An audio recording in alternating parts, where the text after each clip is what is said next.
The room was lifeless, suffocatingly small, dangerously dark, and deathly silent. There were webs everywhere, connecting from corner to corner, free falling from the ceiling, running endlessly across the walls and through the panels of the floor. The smell of dust and mold was strong and strangling, like the feeling of deja vu running through my being. This seemed to be a place I had visited before. Yes, I had certainly been in this place and experienced this feeling before. The room, my mind. The feeling, depression. I had almost forgotten. Naked truth. This was not my first rodeo with depression. I was acutely aware of this phenomenon. However, the pain was no longer palpable, as over the years the dust and mold had accumulated and covered the profound pangs first felt after the death of Mom, then again with the tragic birth of my first child. These two events faded into the distance as the decades passed, but with the birth of my third child, the mold removed, and depression, my arch nemesis, was resurfacing and rearing its ugly head once again. In fact, this third rodeo was postpartum depression, to be exact, coupled with a lifetime of uncontrolled anxiety, and somehow I had a sneaky suspicion that there was also an unknown antagonist in the midst. These three conundrums and began running wild. I found myself in yet another one of life's entanglements, and I knew I had to get out so that I could be my best self and live my best life.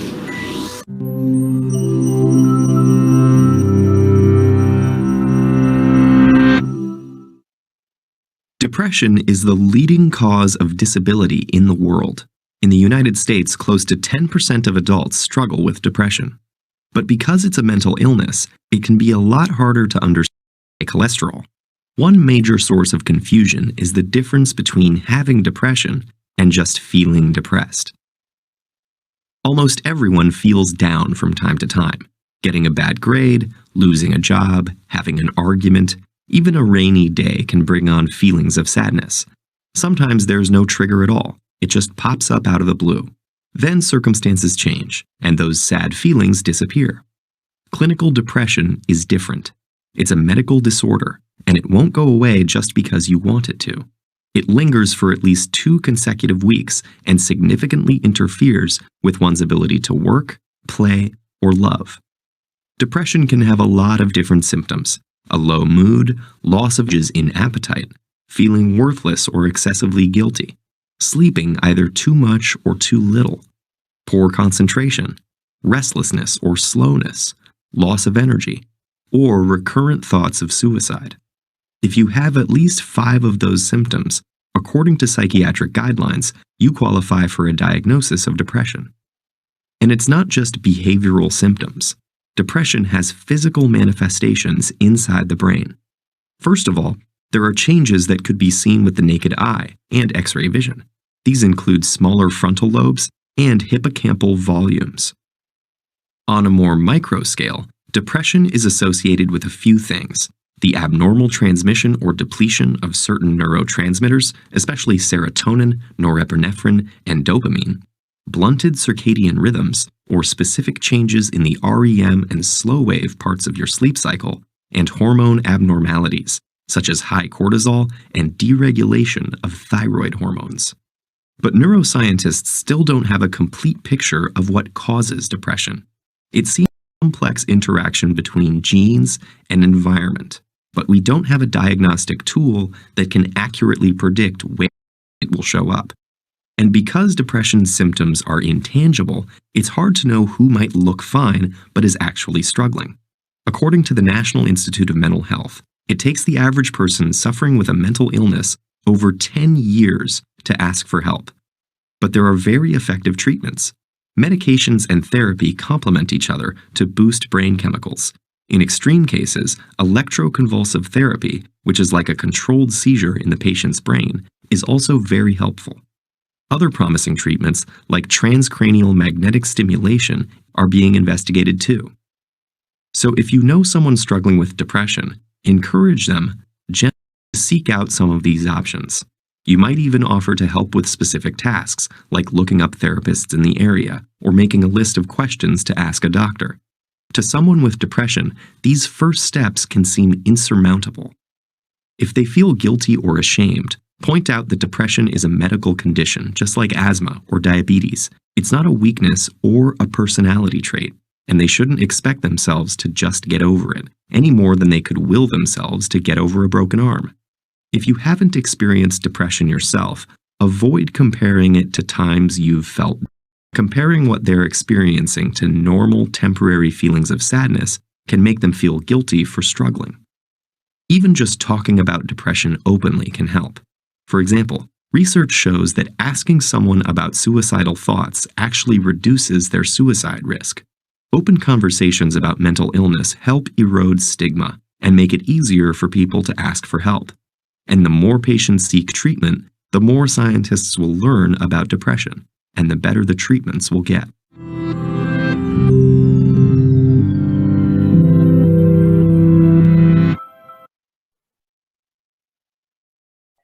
Hey, good night, everyone. Good evening, everyone. I'm so excited to have you all join me for what I believe is one of the most important conversations to be having. And not just because it's Mental Health Awareness Month, but because of what we've been going through for the last year, almost year and a half. I think that now is the time when we have as many conversations about mental health. It is relevant right now. So thankfully, the pandemic, right? It put mental health and everything around mental health, it put it in the spotlight like never before. So my hope and my desire is that long after the pandemic, I hope that mental health will still be in the spotlight. So mental health, why is it important? Why is mental health important? Well, it's important because it includes our emotional, our social, and our psychological well-being. It affects every area of life, finances, it affects our physical health, our mental health affects every area of our life. And it also helps determine how we handle stress, how we relate to others, and make choices. So mental health is important. And look, it's important at every stage in life. It's important at every stage in life, from childhood to young adults and on into adulthood. So really, if it affects every area of our lives, if it affects us in every stage of life, then everybody instinctively knows of its importance. Yet, truth be told, and you know tonight is talking about unveiling naked truth. Truth be told, even though it's very important, when it comes to mental health in the overall scheme of things, mental health, it gets treated in a callous and insignificant way. If we really think about it, whether it's for mental health or mental illness, mental health problems, which has been around from the beginning of time and it ain't going nowhere, right? Mental health problems, in my estimation, it just has not received its just due. It doesn't get the recognition and the respect that it should get. Whatever attention, and then the sad thing about it is, whatever attention and focus that it does get, many times it is negative, or it is the attention that will perpetuate discrimination and stigma. So here's the thing. This 2-day presentation and this 2-day conversation that you're going to be a part of, this 2-day presentation and conversation. It was inspired by a beloved project that I've been doing for quite some time, a book project. And this will just be a little snippet of that book. But it is my attempt to do my small part in changing the narrative and in changing the perception, the negative narrative, the negative perception on mental health issues. And I'm so happy that you decided to come and join me. And look, I'm just a self-proclaimed mental health advocate and activist who would just like to see that we go from stigmatize to normalize, right? We shouldn't be shameful or to talk about it, or if we go through it, it should not be something we're ashamed of. We should not shame it, we should claim it. And when I say claim it, what do I mean?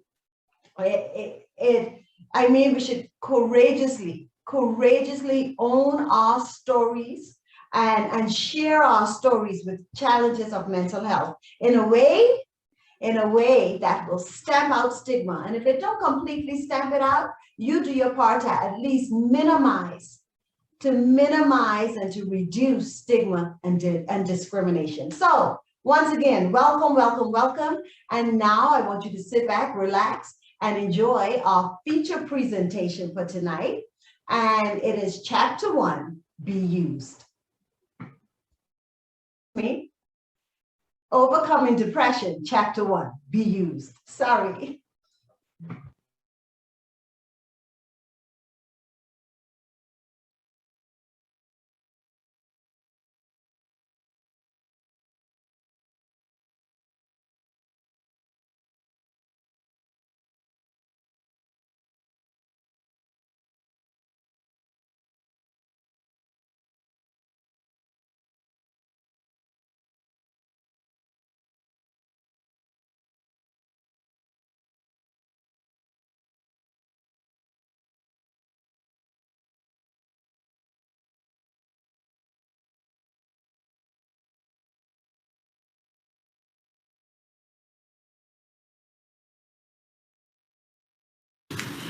Have you ever been eagerly anticipating and anxiously looking forward to a grand event only to have your anticipation and expectations cruelly crushed?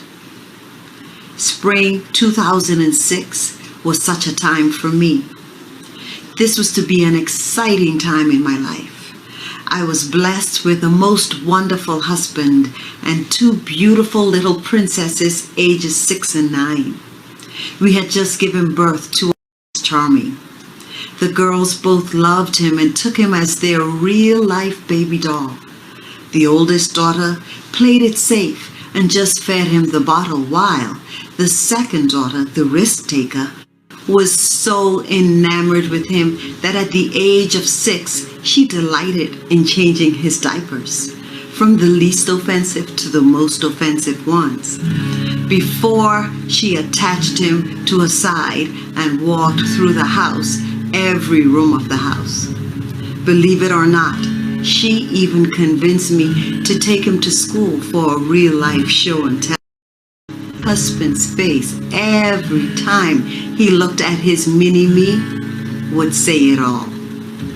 By all accounts, this certainly was supposed to be a fun and celebratory time, yet only a short while after giving birth, the gloomy days started turning into long, dreary weeks, and the dark thoughts screaming at me started overtaking my mental space and my physical space.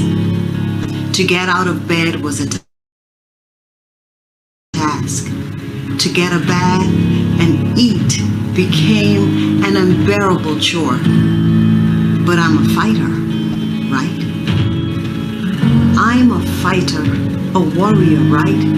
I've been pushing through pain from the day my mother suddenly died and left me and never came back at the tender age of 11. So emotional pain was a familiar place for me, and I'm no stranger to physical pain either, as I have been plagued with fibromyalgia for more than 20 years. Pain? This is nothing new. Yes, it was uncomfortable, yet familiar. So I would do what I always do. Ride it out and push through. This pushing through, writing it out thing is what I thought would be my solution to this mental health crisis until that fateful day. Lying in bed on the top level of our store with the bedroom door opened just in front of the stairwell, something strange happened. As I lay and nursed my handsome prince, I began seeing images, illusions of him rolling down 2 flights of stairs attached to our bedroom door. Wow, what's happening, I thought. Wow, this is freaking me out. But even more mind-boggling was that the vivid pictures kept repeating itself over and over and over again in my mind. This is when mind-boggling became outright terrifying. For some time, this continued, and I kept it to myself. You know how we do it sometimes, suffer in silence. I refused to say anything about it in the beginning, only sharing it with God, because I did not want to alarm anyone, particularly my husband.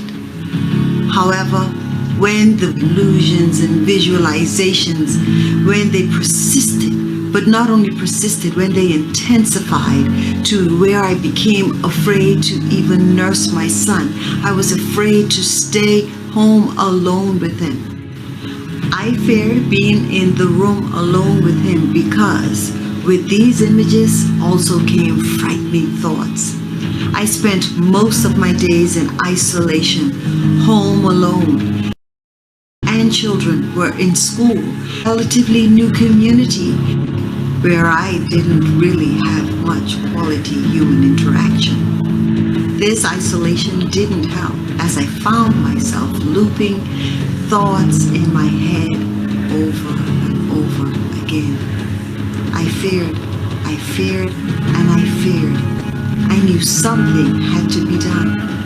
I thought I needed to do something.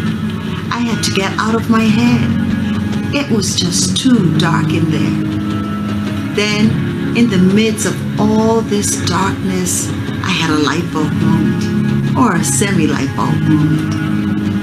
I need drastic change, I thought. Maybe I needed to be distracted.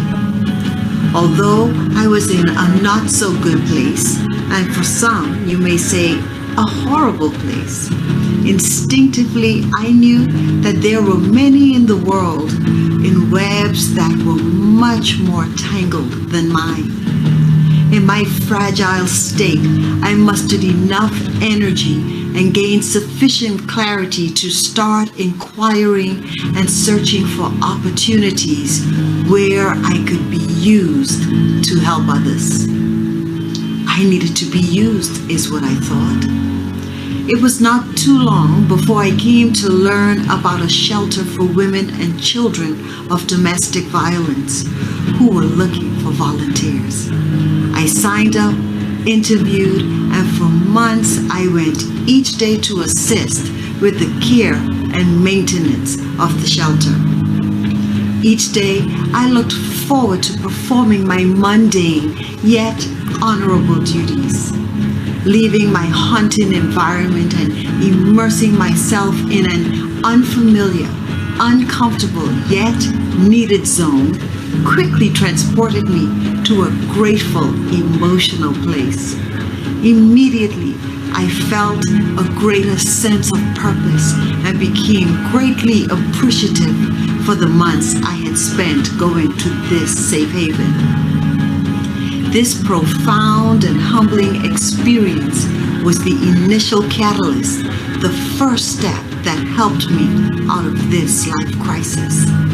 Time away from one of the triggers of my entanglements gave me the space I needed to get new perspective, process more clearly, and gently wiggle and win my way out of this life entanglement.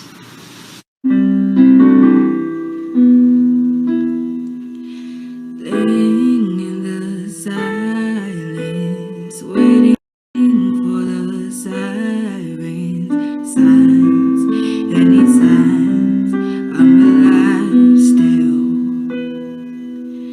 I don't wanna lose it, but I'm not getting through this.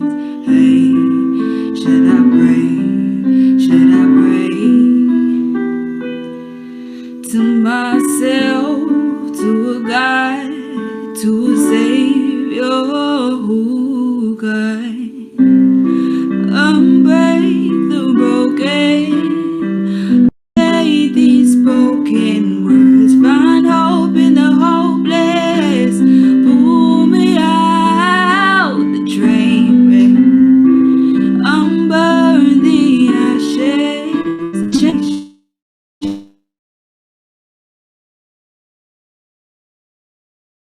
Pull me out the train wreck, pull me out, pull me out, pull me out. Pull me out, pull me out. Underneath our bad blood, we still got a sanctum. Home, still a home, still a home here. It's not too late to build it back, 'cause a 1 in a million chance is still a chance, it's still a chance. And I will take those odds, unbreak the broken, unsay these broken words, find hope in the hopeless. Pull me out the train wreck, unburn the ashes, unchain the reactions. I'm not ready to die, not yet.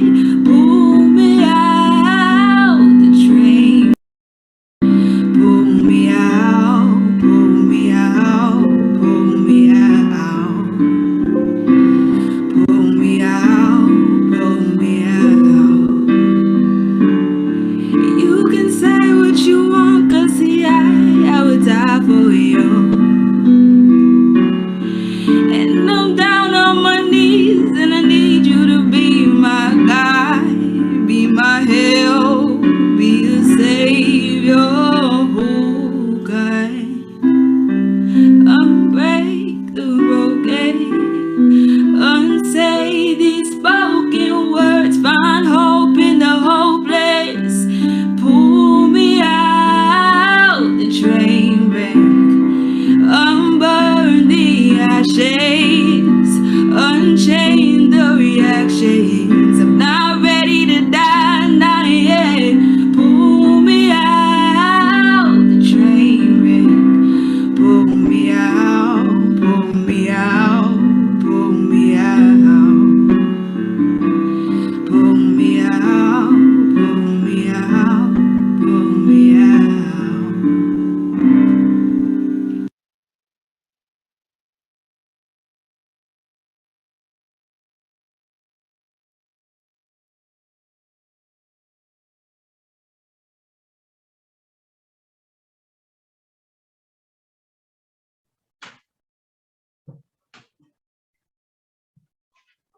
Okay, everybody, can you hear me? If you can hear me, let me know in the chat if you can hear us and you can see us. Just say yes, everything's clear, okay? Okay, awesome, awesome. So I hope you're enjoying so far. And you see, I got the whole crew with me. And this is Angelica, this is Alea, and this is Daddy Craig. So we're gonna have a conversation. I don't know what just happened. Okay, good. We're gonna have a conversation and we want you to be a part of the conversation. And who would have thought? I remember when I was going through what I was going through. And this is the little one that I said would attach him to the hip and change the diapers. So Leah, thank you so much for that song. It really moved me. It kind of transported me back in time.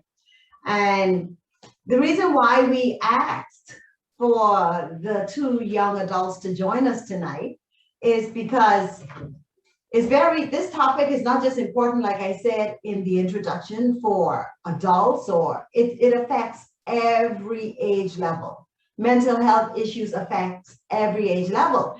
And in preparing for this presentation, I came across something that really, really got my attention. In young adults, let me see if I can get it. Just hold with me. Yes, young adults, they are important to the conversation because the National Institute of Mental Health, and you all know that, say young adults ages 18 to 25 had the highest prevalence. Isn't that something? The highest prevalence of what? Serious mental illness. So, a lot of times we don't even like to talk about mental health issues, mental illness and stuff. But if we do talk about it, a lot of times the young adults are not included in the conversation. So we decided to hear the Gen Zs or whatever they are, the millennials, all that whole crew. So Alea, as you were singing and as you were preparing to sing this song, what are some of the thoughts that were going through your mind as it relates to this topic? And yeah, what stood out to you? Just give us some feedback from your generation. Okay, well, yeah. So And you got to speak up. I'm sure. Yeah. My first thought was I can't believe these people got me singing. Yeah, I know big. You can see that wasn't scripted, right? Yeah, I know big singer usually, but when my father, decided let's get away to sing, I was like, oh, okay, what song would actually go with this, because there's a lot of songs that touch on it, but I didn't want something that was too much involved with love or anything. And I actually heard this song. I was scrolling on TikTok. I can be real with you. I was on TikTok. Okay. Way too early in the morning. I should have been asleep, wasn't asleep. And I heard a little snippet of it, and I was like, it sounded like it might work. And it was just 2 days ago. I've never heard this song before. So I went on YouTube and I hurry up and trying to learn it, because the first time I heard it, I was like, oh, I feel like this really hits the nail on the head. And what kind of solidified it for me was the bridge, the chorus, the part it was get repeated a lot. It said, should I pray to myself, to God, to a savior? And I felt like those three kind of hit.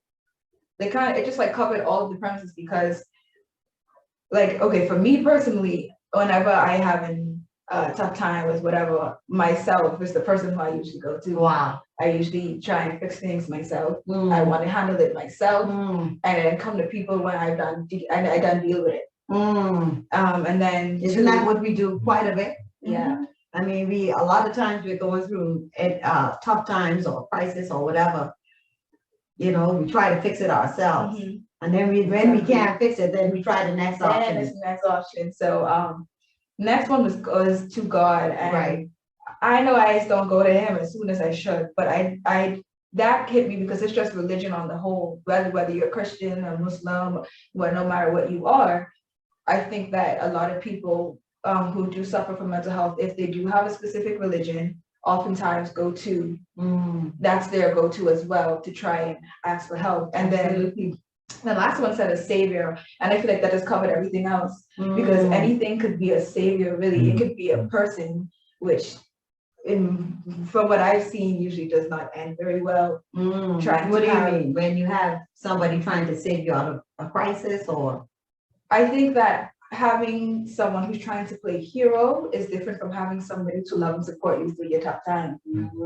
Good point. A lot of people who, especially who are not qualified and do not have all of the training to deal with people with mental health illnesses, a lot of times they come in and they just want to fix. They want to be the person to fix that person. and that's not how it works. Mm. And then it's like devastation when that doesn't happen, and there's like resentment within the relationship. So I think it's important. Problems creating more problems. Exactly. Wow. Because somebody thinks that they can do more than they can. This isn't saying that people with mental health illnesses do not need anybody, but it's saying that you have to manage what you can do for certain disorders, certain, you know, depending on the person's situation. And not even this person, it could be a place, a thing, you know. Some people use derealization through, you know, watching Netflix and binging a Netflix series instead of understanding what you're going through, drugs, hypersexualization, all those things. Some big words you use, and I don't know, derealization. Okay. Yeah. There you go. And that's when you do what? It's just trying to find an escape. Okay. So that can be through, you know, watching shows, through playing games, through reading, through just daydreaming. Okay. Okay, so that's what you got from it. Hun, join in, jump in. What did you get from the song? Wow. Now we could be in trouble here. We need it. Wow. Okay. To be honest, initially I was so overwhelmed by Alea's emotions and her feelings into the song. I wasn't listening to the words. I was shedding tears, right? So I had to actually check the words out to the song again, and then it hit me in an incredible way, right? It says, "I don't want to lose it." Wow. And how many people get to the point in their life where they don't want to lose it, right? Absolutely. And then I go down How many people are at that point right now? Wow. How many people are at that point right now? And some people have neared that point and don't even realize that they are there, okay, until you hit a tipping point, right? Right. But I think the second, I guess it's maybe the chorus, it really hit me because of my profession, right? It says that, pull me out of a train wreck. Prior to it, it says, it says,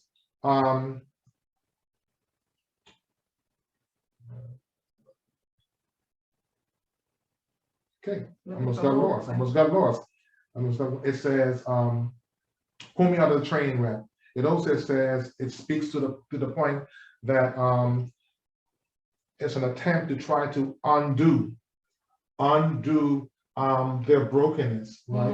And the first thing I thought about, because as a pastor and as an occupational therapist also with two professions, I find myself in a place of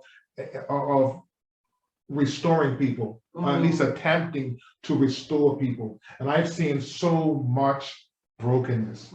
I've seen not only death at funeral services, but also I've seen people die in front of me while working in the hospital. So I've seen people who have been at the end of their rope. And for me, I'm like, you know what? I want to play an intricate role in restoring people. You know, that's my passion, that's my desire, and people are at some incredible points in their life.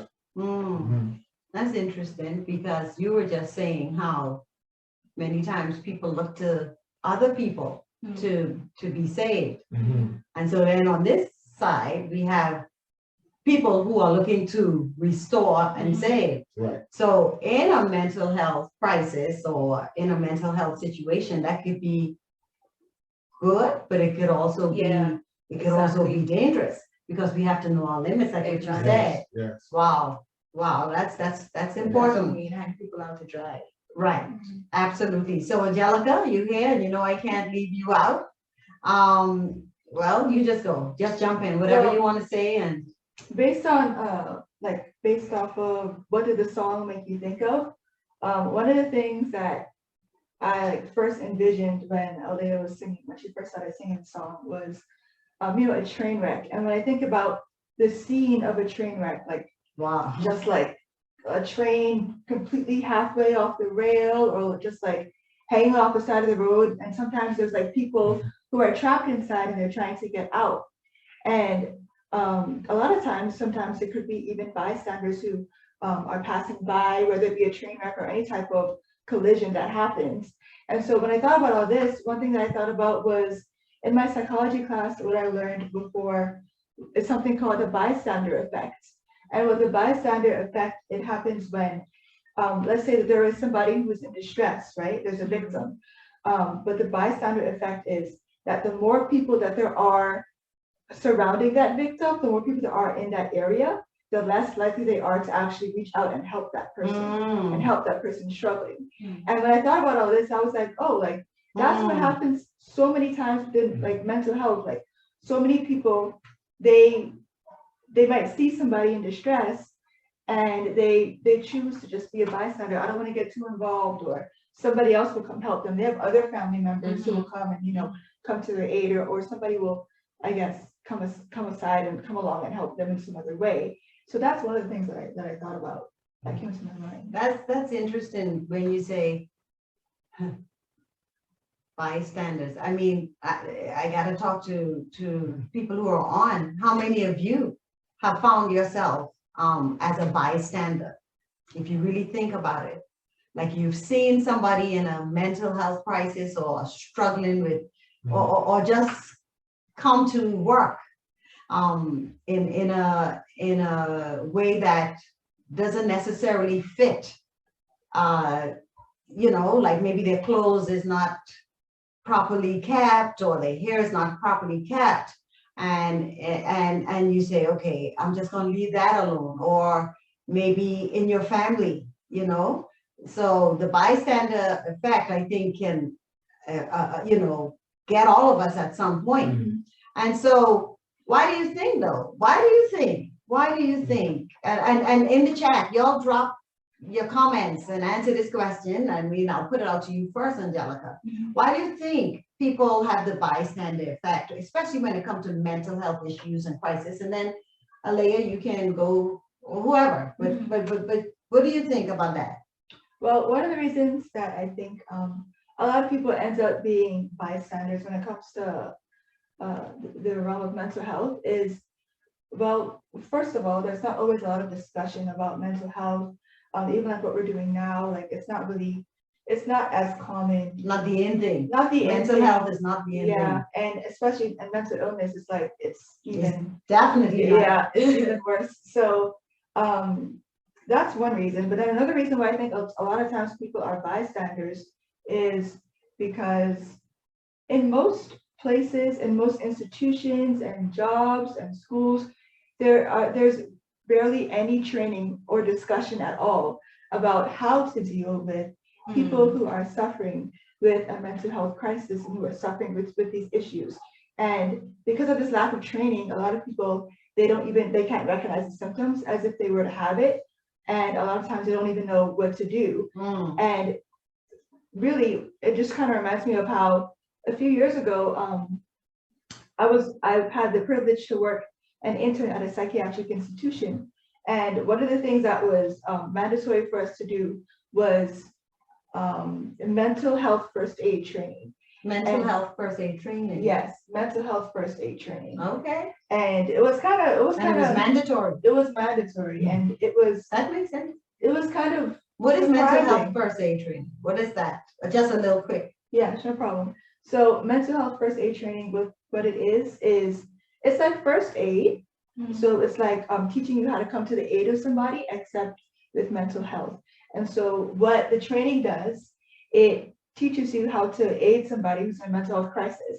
And it could be with depression, anxiety, and they had another areas they had touched over, they can't remember.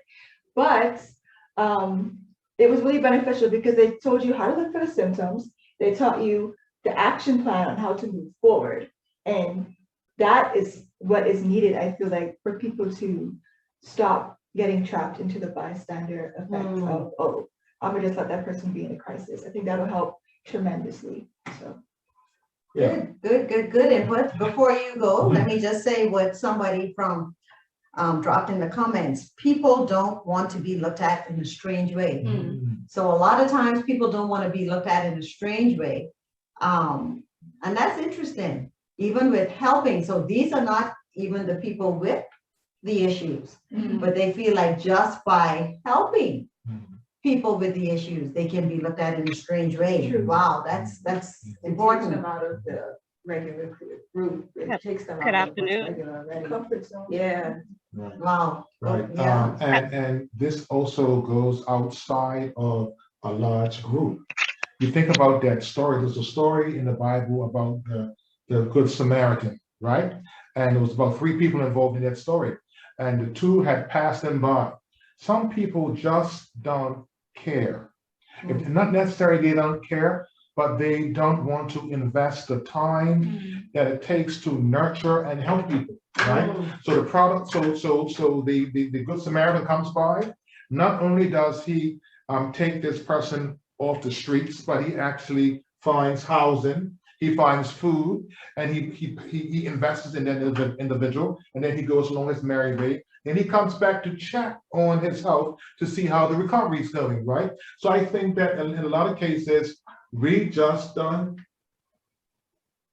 I don't want to be harsh and say we just don't care, but I think that people are so caught up in their own issues maybe, or their own selves, or in their, we don't want to invest the time, and not just time, but it's mental time. It's energy. Right, energy. It's your sometimes substance. it's financial. Right. It is sharing your substance with an individual who is in need. Yeah, that's interesting. Hello, everyone. As you were saying, something came to my mind and it's gone. But yeah, we don't always want to overextend ourselves, especially if it's not helping us. If you're getting nothing out of it. And like somebody said in the comment, if you only gonna get probably looked at in a strange way, then why should you help somebody? And so, and this leads me, because when you talked about, I see some comments coming, so true, coming in the comments. It says, yeah, they're agreeing, so true, and self, so true. And then we have some more. Some are fearful of those with mental illness. Yeah. Now you hit on to, and that speaks to what Angelica said. Did you give the story about, no, you share the story. So we see Chris saying, some are fearful to help those with mental illness. Angelica, like she said, she interns at for a few years now at a mental health hospital, and she came home one day and told us something very interesting that speaks right to this point. Go ahead.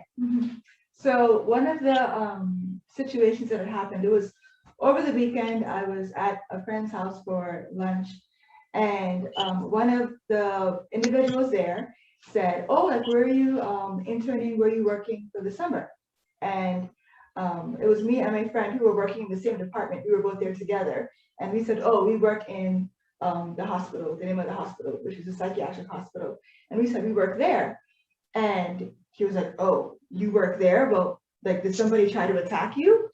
And I was just kind of like, we were like, "No, like, that's not really how it works. Like, that's just a misconception." But a lot of times people have that misconception, and it can start from just one little movie, one little show of a person who has a mental illness who is dangerous, and a lot of times it's not responsibly followed up with, and there's no like statistics or no type of reality that's placed within that fantasy.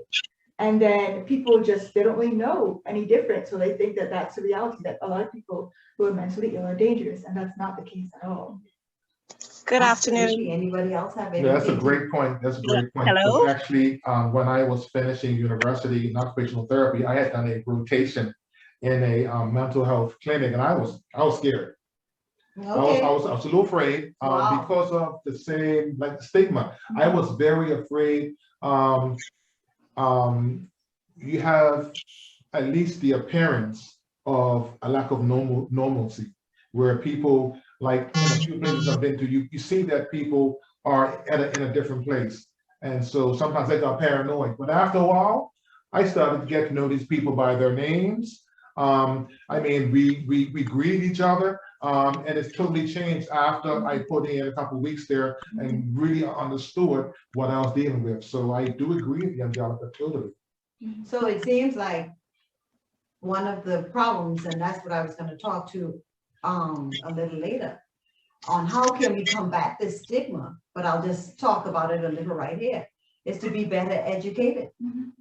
To be educated, to educate ourselves and educate each other. I mean, other people, whoever we're around in our circles. And I think when you're educated, a lot of times you're liberated. right? It liberates. So I wanted to talk. Oh, There's also a hand up. someone has a hand up. Hello? Okay. Wendy Can you Buckland, I hear think me? I see it. It just came in. Yeah. Okay. Can you hear me? Sorry. Go ahead. I Can don't you know how hear the me? technology She can. could unmute Okay, herself. you can unmute and go on. I think I'm unmuted. Can you hear me? Hello? Can she? I don't know if that has been. I am If unmuted. you can't. I will unmute her. Oh, Okay. she's unmuted. Okay, so go Okay. ahead, Wendy. It Can says you you're hear- mute, but we can't hear you. Yeah, are you speaking? I am speaking. Yeah, this is Oh, from right. the iPhone. I can hear you, Wendy. I can't hear. Can or can't? Can. It's saying I can hear you, Okay, but go we're ahead. not, we're Yeah, having, it's unmuted. okay? Oh, they Go can ahead. hear her, we just can't. Can we hear her now? Can you speak now? It seems as though you can't hear me. Yes, Yeah, now I hear we you got now. you Okay, finally. now. Sorry, So sorry. first off, can you hear me now? Yes, Okay, good afternoon, everyone. good First, afternoon. Thanks for joining I- the conversation. you are most welcome. I would not have missed it for the world. And I am just so elated to join in this conversation this afternoon and to actually be a part of this debut, Bev. And I'm Awesome. hoping that this is just the beginning of many more conversations. Yes. And just looking at my young ladies, welcome home, Alea. Thank you. I am so proud of you guys, so proud of you. And just watching the family dynamics, I mean, it's just so heartwarming because this is something that I would say is rare. You know, it's not something that's very common, especially in the Bahamas. And so I really applaud you guys for, you know, the way that you interrelate as a family and, you know, the way that you were able to get the young ladies, you know, to be a part of it so willingly. And also to witness Alea's debut of that song. That was wonderful. Thank you, thank you. So I just wanted to comment on, I think someone had asked a question about why people are, I guess, is it bystanders or Yes. right? And I don't think it's any right answer to that question, but I think the fact that the average person is not equipped to really relate to persons who might be viewed as having a mental health issue, and when you just don't know what sort of response, you know, whatever it is that you say to that person, you know, you're not sure what type of response that it might elicit, and your ability to actually, you know, handle whatever results. I really think it's just a fair that you don't know what the outcome might be, and you're just not equipped to handle it. Thank you so it's just much. my personal opinion. Oh, sorry, were you finished? I'm done. Okay, thank you so much for jumping in.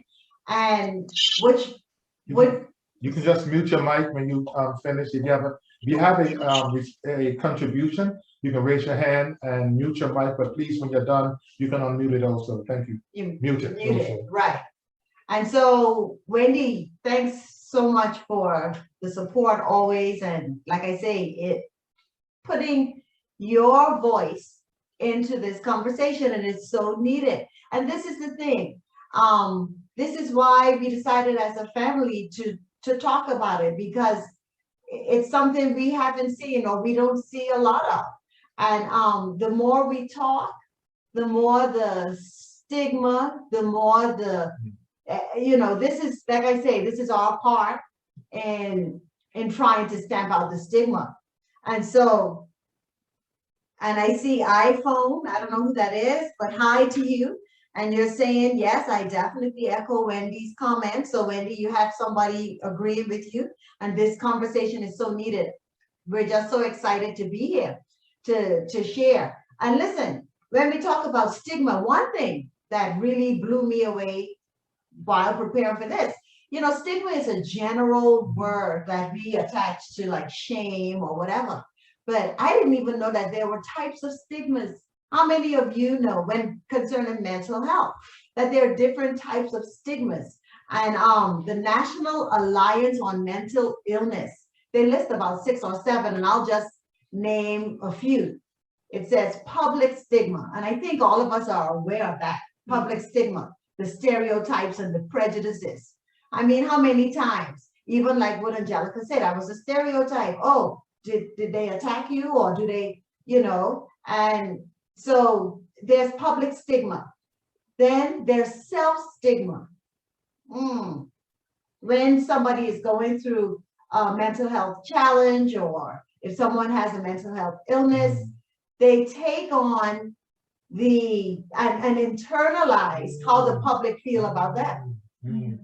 So what you're saying is that stigma is referring to from the public side is how the public views the individual. Yes, and the stereotypes, the negative stereotypes that. And then there's the other stigma is how we view ourselves. Well, yes, and how we internalize.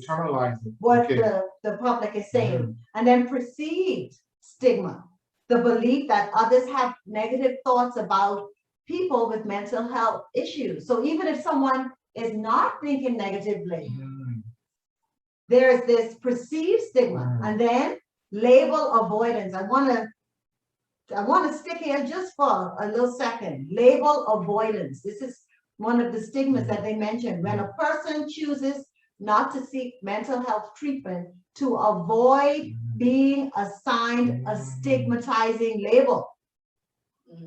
And how many times have we heard those labels?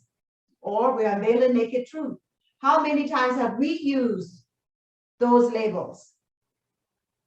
Whether it's in the privacy of our home or in the car, and so label avoidance is one of the most harmful forms of stigma. This is why people who need help, who are in the train wreck, this is one of the reasons why they don't reach out for the help.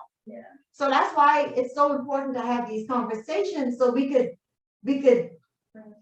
bring attention to what we're doing as a people, or as a nation, or as a community that is hurting and not helping mental health.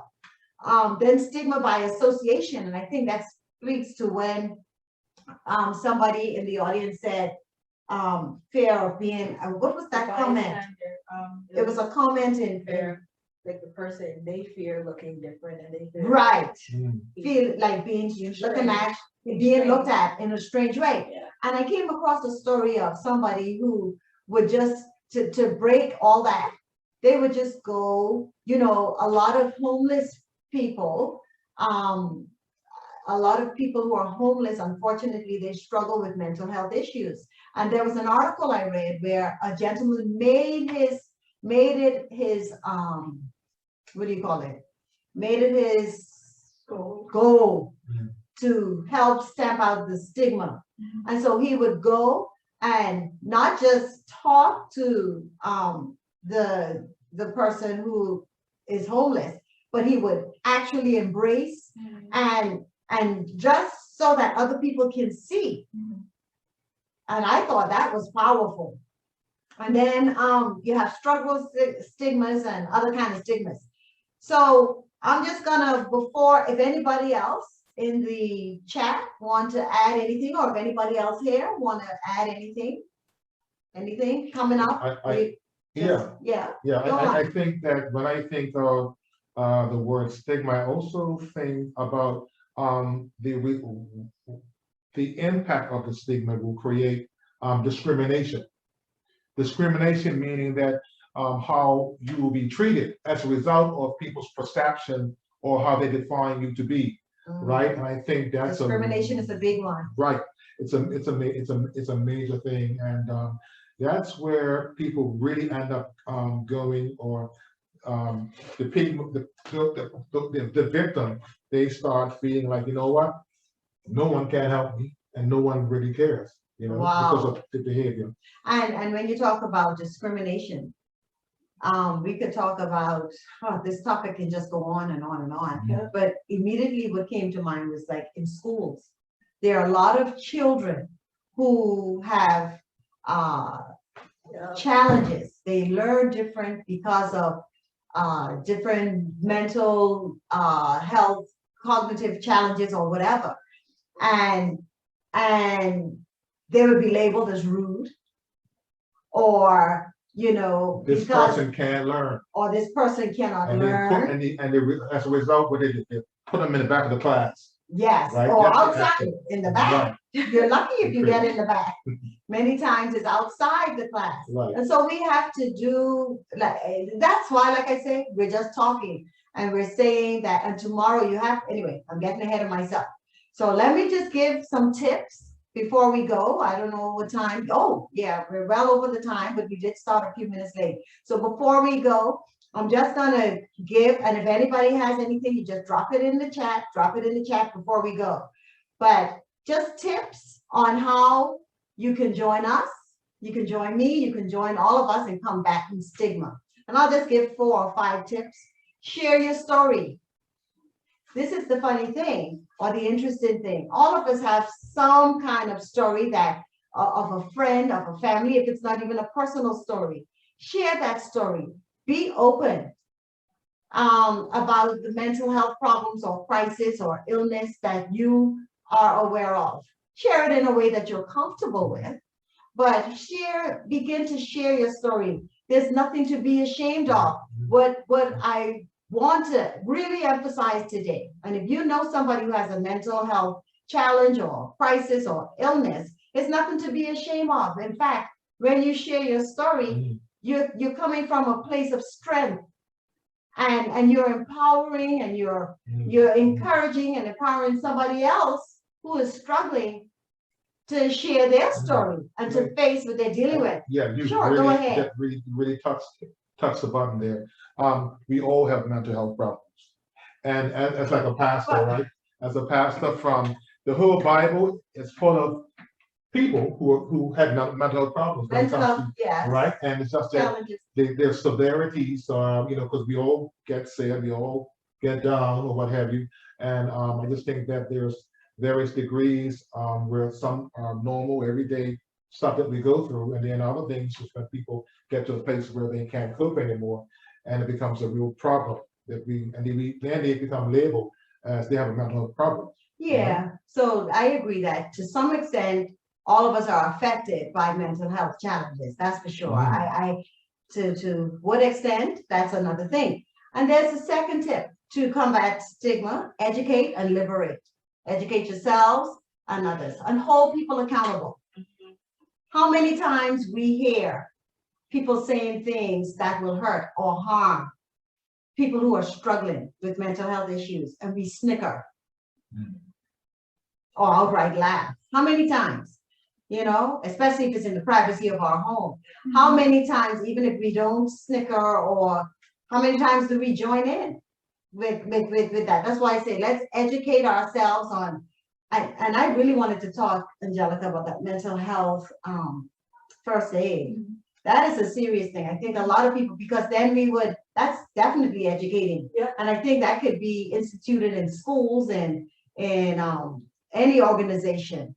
Another thing, be careful of the language we use when it comes to mental health issues and generalizations, but the language we use. How many times we use, just like I say, we're callous, and what kind of language do you hear that we throw that can harm or hurt someone with mental health issues? We talk about Unveiling Naked Truths. What are some of the languages that people use just so carelessly and callously? Well, this isn't really a language, but this is more like a phrase that I've heard. It's not like a fancy phrase, but one time I did hear somebody say, "Oh, this person has this." Let's say this person was, let's say they had bipolar, and so they said, "Oh, once you've seen one person with bipolar, like they're kind of like it's the same thing, all the way around, like they're all the same." And it's not necessarily a word, it's more like a sentence or a phrase, but it kind of goes back to the Labeling. because not only are you labeling that person based on like the disorder that they share or that they have shared with you, but it's also kind of like labeling them or minimizing them down to their symptoms. Exactly, And and not- recognizing them for their, like, for their illness. Yes. But we're supposed to recognize people for who they are, not the Yes. illness. It's like if you have an asthmatic or somebody with cancer and stuff, you don't say, oh, that's the, you know, that person with cancer or the asthmatic. Mhm. So go on. Exactly. So it's just kind of like it's important to not to separate the symptoms from the individual and to try to understand that this person has a character and they are a character, they are a person outside of whatever illness they are mental illness they're diagnosed with. And another thing I would say too is when it comes to sharing your story, like for people who may not be comfortable with sharing like immediately, oh, this happened to me, there is still a way to share. You could still share and maintain confidentiality and just not give like your identity, like say, oh, maybe I know a friend and this is what they went through. Or I have a cousin, this is what they went through, so they're not alone, because it does take a lot and a lot of bravery to be able to share that from a personal perspective. So that's just another. A lot of courage. Mhm. It definitely takes a lot of courage. Any other thoughts? Before I only have like one or two more tips to combat the stigma, and then we can wrap it up. I did want to say really quick, I also think it's important to be mindful of the way that we refer to individuals with different disorders and those who don't have it. And what I mean when I say that is that I don't, some people may see it as, oh, you're being sensitive, but I don't think it is, because when you refer to somebody who just has a quick mood change as, oh, she's bipolar. It doesn't really matter. Like she's bipolar today, but no, people who are bipolar are not bipolar today. They are bipolar for their entire life.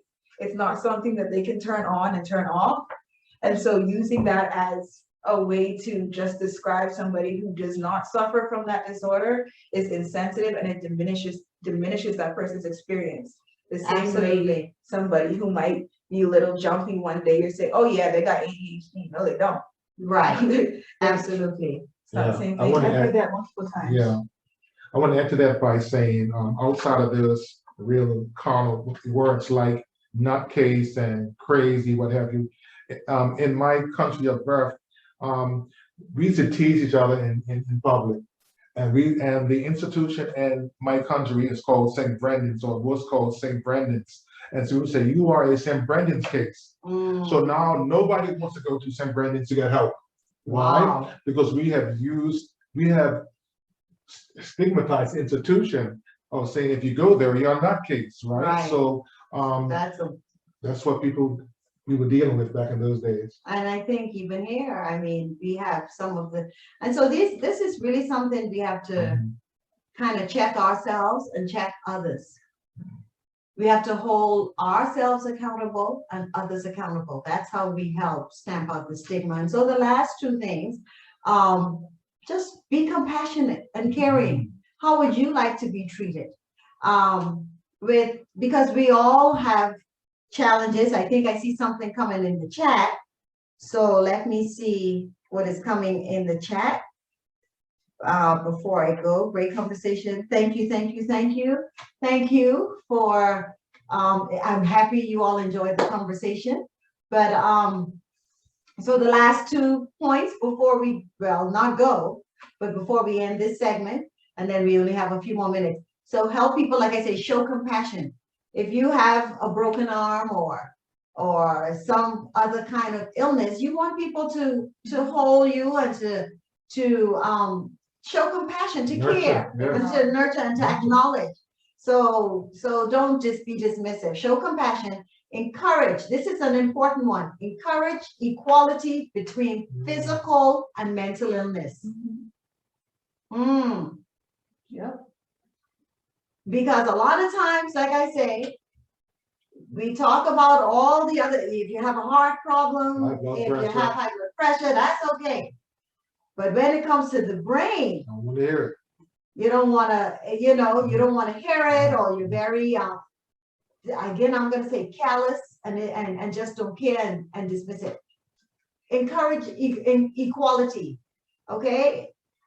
Here in the Bahamas, mental health is health too, period.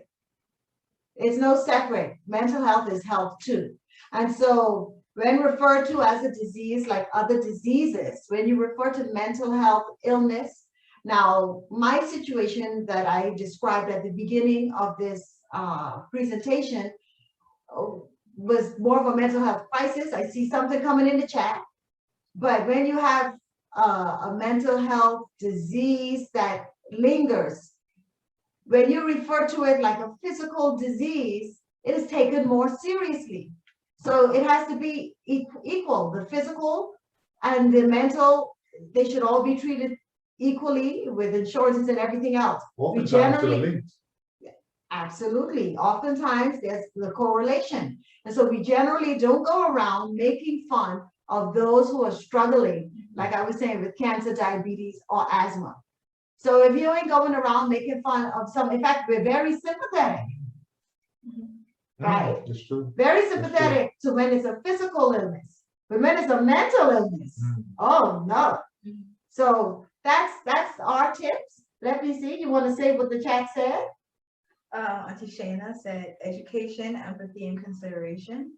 Absolutely. So education, educate to liberate, and what else? Empathy, compassion, absolutely, and consideration. And iPhone was Auntie Lisa. Okay. She said it is important that everyone engage in physical health and mental wellness checks as a preventative measure. Also, learning coping mechanisms and being cognizant of signs is a very astute thing to do. Mental wellness checks can help diagnose early warning signs. Perfectly said. And that's what, and it spoke to how you said the correlation. The correlation. So thank you so much for all the contribution. Your comments were just absolutely 10 out of 10. 10 out of 10. You beat us, okay? So thank you, thank you, thank you. Now you have the names, Angelica. You remember I said in the flyers that there is going to be a prize giveaway. There's going to be a prize giveaway.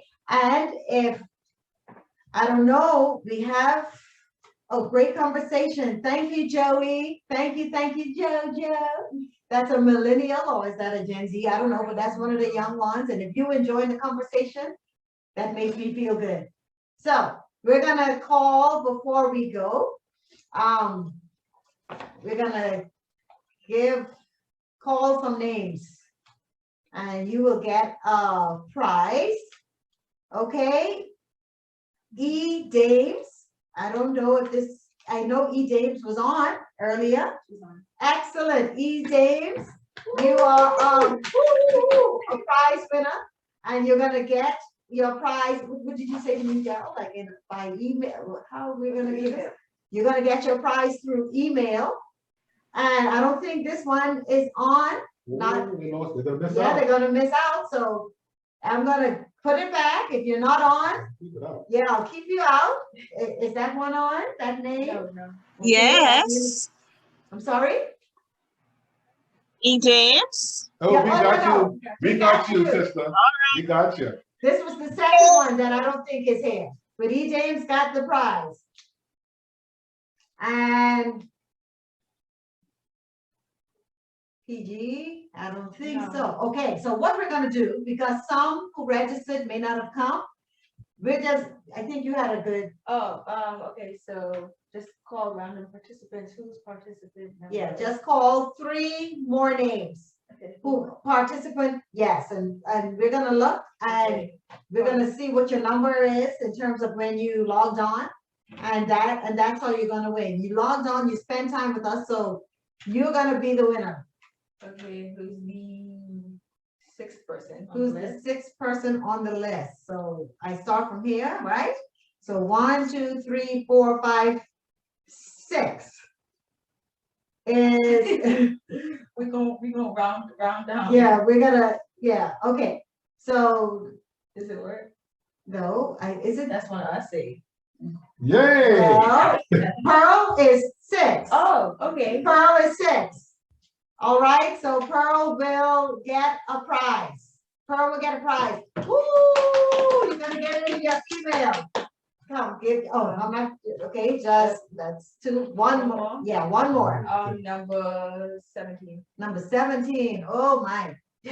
Now I gotta get my counting skills. 1, 2, 3, 4, 5, 6, 7, 8, 9, 10, 11, 12, 13, 14, 15, 16, 17. Is Desiree Brown still on?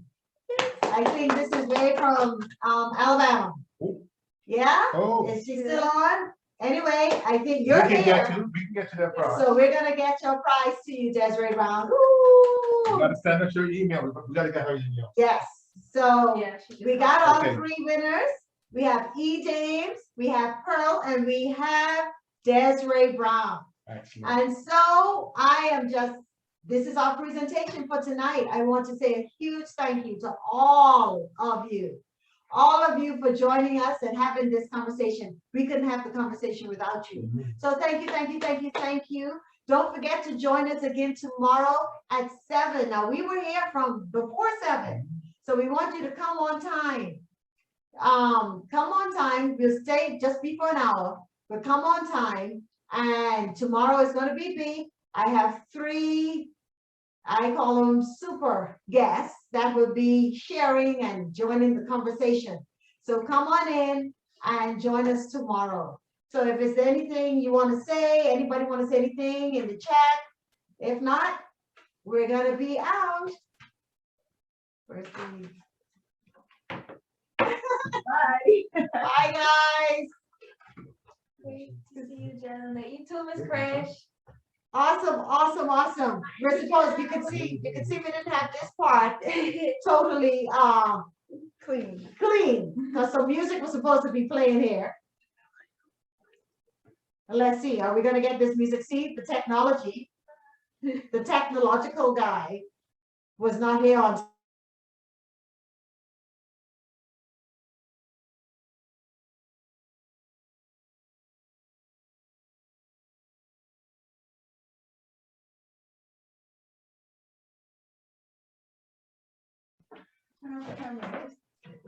Okay, everyone, we will see you tomorrow. Have a great night and stay safe. And we can't wait to meet up with you again at 7 o'clock. Thank you very much. Bye. All right. Enjoy the conversation. Bye. All right. Don't let me. It's not muted. Walk it out, move mountains. We gon' walk it out and move mountains. And I'll rise like the day. I'll rise up, I'll rise unafraid. I'll rise up, and I do it 1,000 times again.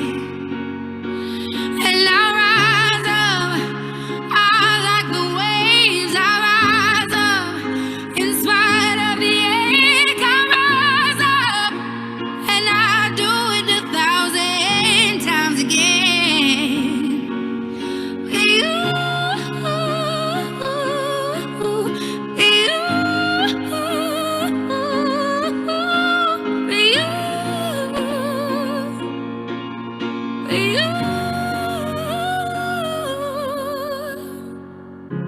The silence isn't quiet, and it feels like it's getting hard to breathe. And I know you feel like dying, but I promise we'll take the world to its feet. Move mountains, bring it to its feet. Move mountains, and I'll rise up, I'll rise like the day. I'll rise up, I'll rise unafraid. I'll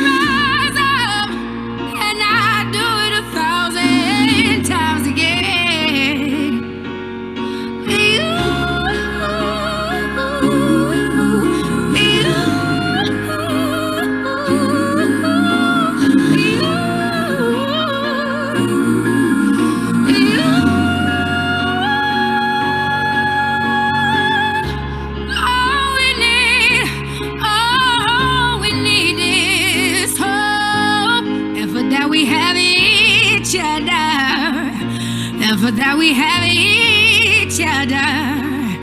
And we will rise, we will rise, we will rise. Oh, we'll rise.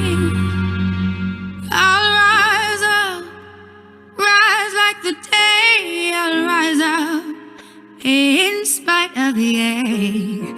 I will rise 1,000 times again, and we'll rise up. I like the waves. We'll rise up in spite of the ache. We'll rise up, and we'll do it 1,000 times again. You.